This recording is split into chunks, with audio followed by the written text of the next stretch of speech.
Fala galera, eu já construí mais uma camadinha aqui, ó. Baixa a opacidade, eu fiz uma camada nova ali, ó, camada 3. Vou trocar o nome da camada.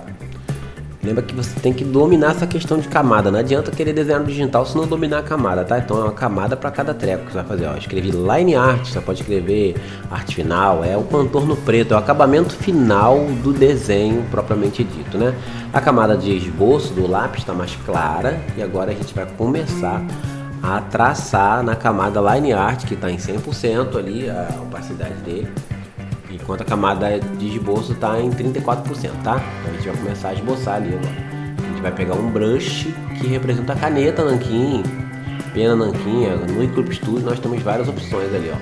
Aqui são os brushes de caneta, isso aí, né? Esse. A gente vai escolher uma tal. Eu gosto de usar essa caneta aqui, ó, caneta de mapeamento, eu gosto muito dela. Mas não é obrigatório você usar não, você vai experimentar, né, os traços e se identificar com o que tem a textura que você goste mais. Eu coloquei ali na espessura 40, tá vendo ali, a grossura que eu gosto de trabalhar. Porque na mesa digitalizadora, aqui no Samsung, você consegue apertar e sair fino, entende? Então eu gosto de começar com traço grosso e pesar leve a mão na saída do rabisco, ó, tá vendo? Você percebe que começa grosso e termina fino? É um acabamento que eu gosto de fazer, mas isso também é uma questão opcional, não uma regra. Você pode desenhar com outro estilo, um estilo mais chapado, um estilo mais bem grossão, com as linhas bem retilíneas mais parecidas, né? Eu gosto de causar meio esse efeito meio pincel, tá vendo? É grosso no meio e fino nas bordas, tá vendo? Mas é uma questão de estilização, isso já não é muito uma questão de regra.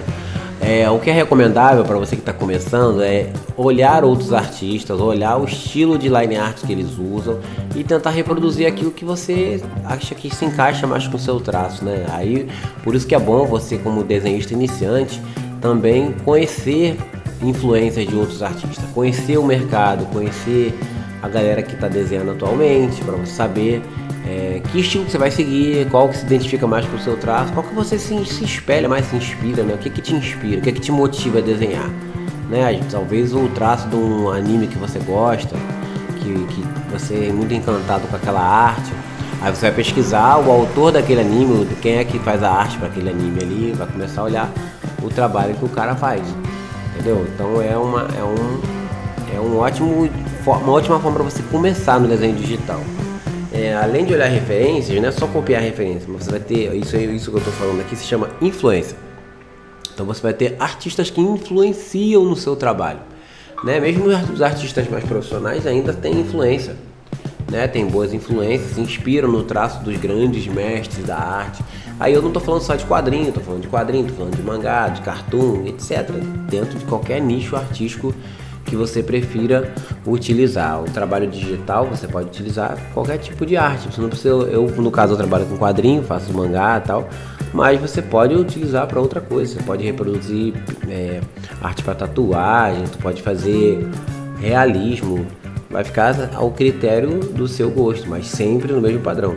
Você vai procurar referências e influências, que são coisas diferentes, né? Quando eu falo de referência, é a arte que você vai copiar ou pegar anatomia, pegar coisas dali para influenciar o desenho que você está fazendo agora. Agora, influência é qual artista que você vai influenciar para você acabar desenvolvendo o seu próprio estilo, né?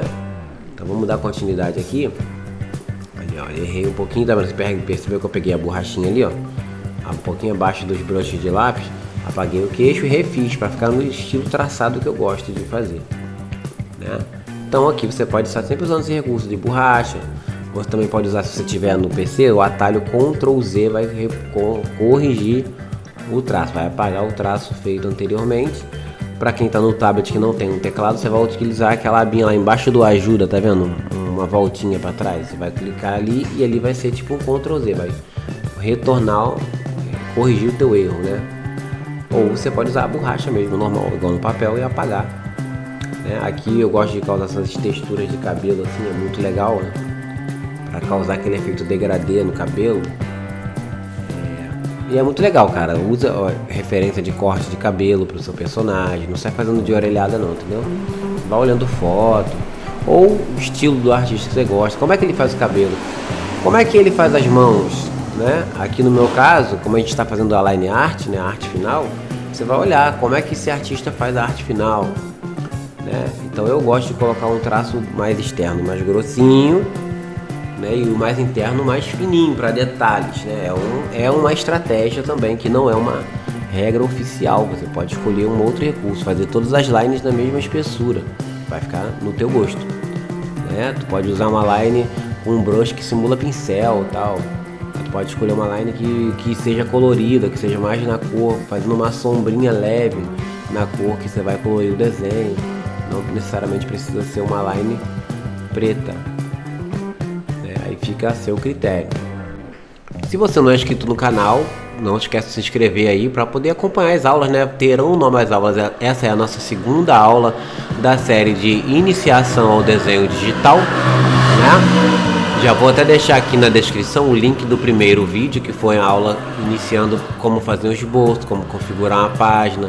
Agora essa segunda aula já é fazendo a line art, né? Você vai fazendo junto comigo aí e vendo as ferramentas onde eu estou apertando e vai tentando reproduzir igual, tá? No final das contas, você, quando postar, pode me marcar no Instagram lá, que eu vou ver. Vou deixar na descrição também o meu Instagram para você conseguir me marcar quando postar, e eu vou estar fazendo um comentário maneiro no seu desenho.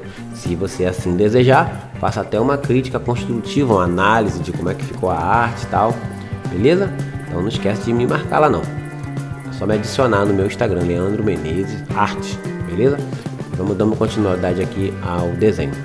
Então você vê que a line art eu estou fazendo uma espessura bem grossinha, porque eu estou usando a espessura número 40, tal, aí é bem tranquilo pô, nesse tablet, cara, é bem tranquilo de traçar. Eu estou usando S10 FE Plus, né, da Samsung, mas não significa que você tenha que usar esse. Você pode estar desenhando no iPad, você pode desenhar no S6 Lite, que eu desenhava antes, você pode estar desenhando diretamente no PC, no Xiaomi. Eu não sei como é que funciona no Xiaomi. Existem também as mesas e tablets de desenho da XP Pen, que então o pessoal está falando muito bem recentemente. Estou até pensando em futuramente adquirir uma para mostrar para vocês aqui, mas ainda o bolso não alcança, ainda, né?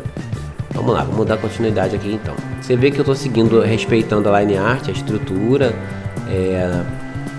tenta não deixar tremido o seu traço. Toda vez que você for fazer a line, tenta não deixar tremidão, sabe? A pessoa que aperta muito fica inseguro na hora de traçar. Tenta traçar firme, mas ao mesmo tempo leve, o traço fluido, sabe? Para não ficar aquela coisa vibrada, tremida. Temos que ter esse cuidado na hora de fazer a line art do nosso desenho, tá? Senão a gente vai passar uma vibe meio não profissional, sabe? Parece que a gente fez com medo de não borrar, tal. Então a gente vai fazer, tem que deixar bem leve a sua mão, mas bem soltinho, punho solto, porém tem que manter a firmeza da linha, sem ter muito rabisco. Rabisco, né, na hora do esboço. Na hora da line art, a gente já faz com mais cuidado, com mais atenção na hora de traçar, beleza? Então é isso aí, não esquece de deixar o like também aí, ativar aquele sininho maneiro, que é no sininho que você vai ficar sabendo dos vídeos novos que vão estar chegando por aqui com a gente no nosso canal, tá bom? Olha aí, ó, essa posição anatômica foi eu que criei, mas foi baseado numa arte que eu usei de referência também de outro artista. Então lembrando que você não pode esquecer nunca de buscar referências e influências, tá? Aí você percebe que eu tô colocando o traço interno mais fininho e o traço de fora mais firme, mais grosso, né, tal. Essa técnica também você pode utilizar para fazer perspectiva, entendeu? Porque você pode colocar o que está mais longe com o traço mais fino e o que está mais perto com o traço mais grosso. Porque nessa arte que eu não vou fazer, mas se eu fosse fazer uma arte com um cenário, ele dentro de um elemento de cenários, eu colocava coisas do cenário que estão à frente com a line mais grossa do que no personagem, coisas que estão lá atrás dele com a line mais fina. Quanto mais longe, mais fininho eu ia fazer esse traço, ia causar aquele efeito ilusório de profundidade, que fica muito maneiro. Você vai conseguir ver isso em um monte de página de um monte de artista aí. Você vai olhar e vai falar: é aquela parada que ele falou. Outra parada legal é você fazer essas rachurinhas assim, ó, tá vendo? Que causa meio que um efeito de degradê, de luz e sombra. Você já está começando a inserir a luz e sombra mesmo lá na line art. É claro que isso é algo que a gente vai fazer nas cores, mas você consegue aqui, ó, já coloca uma sombra chapada, que é a sombra da dobra da roupa ali, do uniforme dele. Então você começa já a pensar estratégias para dar um norte pro colorista, se não for você que vai pintar, de mais ou menos onde você quer que fique as sombras. Você está colocando as sombras pretas chapadas nos lugares estratégicos. Então também isso também é uma ótima sacada, tá? Saber em que lado que vai ficar a sombra. E toda vez que você coloca a sombra em algum lugar, você não pode sair colocando de forma aleatória. Você tem que mais ou menos pensar que se a sombra está ali, de onde então está vindo a luz. Então essa aqui é a ideia, pensar se a luz vem do lado direito, projeta a sombra do lado esquerdo e vice-versa. A luz vem de frente, a luz vem de cima, a luz vem de baixo. Como é que vai se comportar a sombra chapada, principalmente no caso da line art, sobre esse tipo de sombra, esse tipo de iluminação, tá? Então você tem que pensar se ele está no ambiente externo, se ele está num ambiente com pouca luz, se ele está no ambiente externo, mas é noite. Diferente, né? Na hora de texturizar, na hora de fazer a line, na hora de colorir também. Aqui já estou usando a brush, como eu falei antes, né? Eu ia usar um brush mais fino para esses acabamentos internos. Assim eu estou fazendo e eu estou gostando bastante do resultado. O rosto dele tá ficando bonitinho, né? Tá tipo meio que um adolescentezinho assim, herói, ajudante do Batman, gente boa demais. Aí, legal pra caramba. Tenho gostado bastante desse resultado aí. Então aqui no caso, esses risquinhos que você não sabe o que é meio que uma rachurazinha que causa um efeito de degradê que vai suavizando do preto chapado pro branco, totalmente branco, né? Aí eu coloco essas linhas internas que é para dar uma noção de iluminação na máscara dele, entendeu? É muito comum no quadrinho esse tipo de coisa. E aí é como eu falei antes, você tem que ver o artista que você está se influenciando, como é que ele resolve essas questões. Tá? A gente não tira nada da cachola sozinha, a gente sempre bebe de algumas influências, de referência. Ó, a boca assim, ó, você pode olhar para desenhos de outros artistas nesse ângulo e ver como é que o dente fica quando a boca fica aberta e tal. Ou você pode usar foto mesmo, tirar foto da tua cara, abrir a boca, tirar uma foto nesse ângulo aí assim, ó. Você vai ver como é que fica a posição da língua, a posição das gengivas, do dente. Isso tudo para deixar o seu desenho mais próximo do real, apesar do traço não ser realista. Mas a posição, a proporção de cada coisa tem o seu lugar, entendeu? Mesmo quando você desenvolve um traço mais cartoonizado, mais estilizado, até mais infantil às vezes, mas existe um padrão, existe uma lógica até quando você quebra a lógica, né? Quando você quebra aquela regra padrão, você vai criar uma regra diferente. Por exemplo, o tamanho do braço tem duas cabeças, tem uma cabeça no antebraço, outra cabeça no bíceps. Aí você vai criar uma nova regra. Não, no meu personagem, meu braço vai ter tamanho de 3 cabeças. Aí você fugiu da regra, mas você criou uma regra padrão para todos os personagens que você vai desenhar naquele estilo ali. Então mais ou menos é isso, entendeu? Você não pode fugir desses certos critérios, porque senão fica uma parada incoerente no seu desenho, fica impreciso e choca os olhos de quem vê. Muitas vezes a intenção do artista é chocar, mas de uma maneira positiva, né? E não de uma maneira que demonstre que você não sabe o que está fazendo.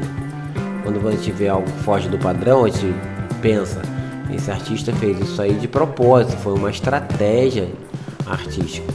Mas às vezes o cara faz isso, erra, porque é erro mesmo, tanto que ele não consegue repetir o padrão. Entende? Então tem essa linha tênue de diferença aí entre errar e estilizar fora da regra comum propositalmente. Beleza, agora vamos fazer ali o casaco dele aqui, né? Sei lá, o que é isso aqui? Um colete? Não. A camisa, né? Aqui, ó. Essas linhas que eu gosto de fazer é tipo meio que umas rachuras mesmo para simbolizar as sombras no peito dele, né? A rachura faz ali o meio tom, né? A fusão entre a sombra chapada e a parte iluminada, que é a parte clara. Você vê que tem uma torção no tronco dele, né? O peito dele tá mais inclinado à esquerda e mais o abdômen dele tá mais inclinado à direita. Ou seja, ele está tendo uma rotação de tronco, que é um movimento natural, né, para fazer esse tipo de salto e tal. E que muitas vezes o artista tem dificuldade, principalmente o artista iniciante tem dificuldade de acertar esse tipo de anatomia aí. Que eu de fato confesso que não é algo fácil de acertar no começo. Por isso comece pelo básico, depois vai treinando o gestual e depois vai começando a fazer anatomias, posições anatômicas de ação dinâmica assim mais elaboradas futuramente. Mas começa pelo básico, começa pelo cara em pé, o cara caminhando, o cara sentado, varia o tipo físico, você faz uma pessoa mais gordinha, uma pessoa mais magrinha, uma pessoa mais maromba, se é homem, se é mulher, tal, se é mais baixo, se é mais alto. É bom você ter essa variabilidade para a construção dos seus personagens de forma coerente, de forma coesa. Também a etnia, uma pessoa de etnia preta, uma pessoa asiática, uma pessoa africana, uma pessoa padrão europeu, nórdico, são diferentes as proporções, né, as estruturas, as características faciais. Então são todas essas questões, esses quesitos que você, na hora de construir o seu desenho, tem que pensar, tem que usar como estratégia para conseguir transmitir para aquele espectador que vai olhar a tua arte e se sentir verossímil, acreditando naquilo que ele está vendo ali, entende? Ó, agora a line está bem tranquila de fazer, eu estou só cobrindo o lápis agora, o lápis ficou direitinho, corrigindo umas pontas, endireitando as veredas, né? E na verdade agora tá faltando um pouquinho mesmo, não tem muito trabalho pela frente não. Essa aqui eu gosto de usar essa técnica como iluminação. Em cima do preto chapado tu pega o branco e vai fazendo esses balanços de risquinho assim que causa uma noção de iluminação. É como se uma bota de couro estivesse refletindo um reflexo de alguma luz ambiente. Eu gosto pra caramba de fazer esse efeito e sempre funciona, fica legalzinho. Tá, vou dar uma ajeitada nas narinas dele, que parece que um tá maior do que o outro, tal. E assim a gente vai ajeitando os detalhinhos, queixo, sombra debaixo do queixo, aqui, ó, sempre tem essa sombrinha. Então é bom também você aplicar essa sombrazinha nele. Os detalhezinhos de iluminação do cabelo. Ó, o rosto dele já tá mais expressivo, tá vendo? Por causa de alguns detalhes você consegue deixar o rosto do seu personagem mais expressivo. Aqui tá gritando, fazendo lançamento e gritando, né?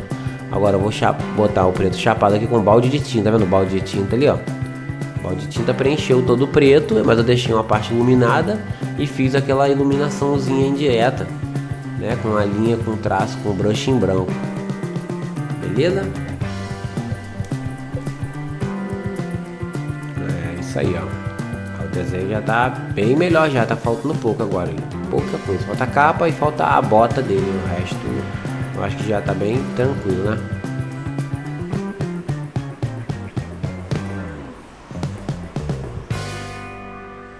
Aí, vamos lá, ó. Balde de tinta, pinta rapidinho, tá vendo? Aí agora só um acabamentozinho ali com o branco, ó. Aí eu aperto aqui, troco ali embaixo a paleta de cor, que eu uso um preto, um branco e outro transparente. Nesse caso aqui eu tô usando transparente porque eu consigo pintar embaixo depois, tá? É mais fácil para colorir. Deixar o branco no transparente. Fazer a sola do sapato dele, as linhas transversais, que é padrão, né? Essas botinhas assim. Claro que aqui tem outro formato. Eu poderia usar uma sola de referência para ver como é que tá. Mas aqui nem tô olhando, eu tô fazendo da imaginação mesmo. Deixando fluir a imaginação. Aí agora o desenho tá pronto. Tô enchendo mais uma rachurazinha para poder valorizar o desenho onde eu quero que tenha noção de sombra, de luz. Para isso também as rachuras servem para ser norte de referência para o colorista quando ele for colorir, tá? Quando ele for pintar. Aí tô dando uma escurecida nos cantinhos. Aí coloco ali essas definições do músculo na coxa dele, né? Então você tem que também dominar o conhecimento anatômico dos músculos. No caso do quadríceps aí são 4 músculos: vasto lateral, vasto medial, vasto intermédio e reto femoral. Você precisa ter esse conhecimento para você conseguir fazer o desenho anatomicamente correto, né? Além de conhecer os músculos, conhecer a proporção entre eles, tá? Esse efeito de capa aqui, eu dei uma inspirada no Jorge Jimenez e no Dan Mora, né? Quando eles fazem um desenho mais cartoonizado do Batman, do Robin, eles colocam a capa meio assim, tá vendo? Mas, por exemplo, outros artistas mais realistas fazem a capa balançando, mais cheio de dobra de roupa. Aí varia muito do artista e varia muito da fonte que você quer beber, entendeu? Não tem muito certo e errado. Aí basicamente o desenho é esse. Acho que agora falta colocar um fundo, talvez. Ali, uma camadazinha abaixo. Nessa camada abaixo eu vou escrever, ó, cenário. Na verdade não tem cenário, não vou colocar um cenário grande não. Eu vou só colocar um efeitozinho. Ó, peguei aqui, ó, com o atalho W ali, o laço mágico, e tô selecionando a parte externa do desenho. Tá vendo que eu tô selecionando a parte externa do desenho? Isso significa que nessa camada de cenário só vai traçar lá onde eu selecionei. Então dentro do desenho não vai pegar o traço. Agora eu uso essa régua especial aqui embaixo, aqui, ó, embaixo do azinho do balão de fala, e coloco na inclinação que eu quero. Eu posso mobilizar essa inclinação aí, tá vendo? Aí vou puxar agora um efeitozinho de movimento, vai ficar legal pra caramba. Vai ficar maneiro pra caramba. Aí depois que você selecionou a régua, você vai pegar o pincel de guache seco e vai fazer uns tracinhos ali, ó. Olha a grossura do brush que eu botei em 120. Você pode variar a espessura do brush também. Você vai puxando ele assim, ó, que ele obedece a direção da régua. Você não vai errar, filho. Vai ficar bonitão, vai criar um efeito de velocidade com um pincel de guache seco, em preto mesmo, sabe? Mas isso aqui você pode fazer na cor e pode fazer na line art também. Isso aqui é só um fundo, tá, de cenário que eu estou utilizando para causar esse efeito de velocidade sem precisar desenhar nenhum cenário aqui nesse momento. Aqui eu tô só meio que enchendo o linguiça e causando um efeito legal. Aí agora eu tô mudando a espessura do brush. Você pode mudar ali, ó, mudei para caneta, só que eu mudei pro traço transparente. Aí eu faço uns traços mais duros em cima desse embaçado, entendeu? Vai ficar legal pra caramba, filho. Aí, ó, efeitozinho fácil de fazer, macete legal e muito maneiro, muito rápido e prático de fazer. Lembrando, você vai usar a ferramenta régua especial, bota na direção que você quer. Depois você vai pegar a ferramenta pincel e trocar para dentro dos modos de ferramenta pincel, escolher o guache seco. Aí vai mudando a espessura do pincel de guache, vai variando ali. Eu botei em 250, aí vai pintando, vai. Agora eu botei aqui esse granulado de retícula, tá? Você muda ali pro spray e escolhe esse retículazinho aqui, ó, essas gotículazinhas, tá vendo? De poeirinha. Aí vai criando poeira, você deixa ele preto e faz uns pozinhos pretos e também faz uns pozinhos transparentes em cima, que faz um efeito também bem legal. Ó, fica maneiro pra caramba, cara. Na hora de pintar tu vai ver como é que vai ficar o efeito colorido, impactante nessa cena de total impacto. Aí você vai esmerilhando a beiradinha aqui, ó. Coloquei também agora em cima da line art principal. Você vê que quando eu mudei de camada, a régua sumiu, porque a régua tá na camada de cenário. Quando eu mudei pra camada de line art, ela sumiu, tá vendo? Agora eu tô utilizando esse brushzinho de poeira pra colocar umas pintinhas assim, ó, que causam um efeito assim, meio que o ambiente tá empoeirado. Ele tá pulando no ar, no oxigênio da terra. Aí causa essa impressão de mancha de sangue. Você pode utilizar isso pra várias questões aí. Falou? Ah, o desenho ficou legal pra caramba, cara. Basicamente, acho que o desenho é esse aí. Valeu? Essa foi a nossa segunda aula. É a aula de line art, de acabamento do seu desenho. A aula de esboço é a aula 1, você pode pesquisar aí, que eu vou deixar também na descrição. Se você curtiu, ficou até aqui, comenta, deixa o seu joinha e continua aí assistindo aí, que eu vou, logo daqui a uma semana eu vou postar a terceira aula para vocês aprenderem comigo todas as etapas de iniciação ao desenho digital. Falou? Se você ficou até aqui, meu muito obrigado e até o próximo vídeo. Vou deixar também na descrição, antes de fechar aqui, um link para você comprar o tablet que eu uso para desenhar, se assim te interessar, as ferramentas que eu uso para desenho, as ferramentas que eu uso para gravar. Vou deixar tudo na descrição bonitinho para você aí, valeu? Aquele abraço!